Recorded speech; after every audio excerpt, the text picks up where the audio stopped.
الله حباية الشرقية بإذن الله الحالة مستتبة والأمور تمام وإن شاء الله. حفظ الله رئيسنا وحفظ الله حكومتنا المحترمة، حفظ الله رئيسنا عبد الفتاح السيسي.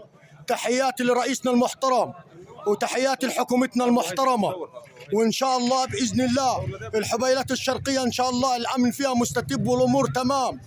حفظ الله والناس الحمد لله في أكمل وجه الحمد لله إن شاء الله. وادي التصويرة الحمد لله إن شاء الله. عمل باشي أبو حكيم إن شاء الله. حفظ الله بلدنا بإذن الله وكل هالناس ماشية بمحبة وأخوة مع بعضيه، وحفظ الله حكومتنا واحترامنا للجميع إن شاء الله. وإن شاء الله إن شاء الله بإذن الله ومن قلبي الخالص أحمد بيه الدربي وصلاح بيه أبو الليل إن شاء الله إن شاء الله إن شاء الله. أحمد بيه الدربي وصلاح بيه إن شاء الله. تحياتي ليكم تحياتي ليكم.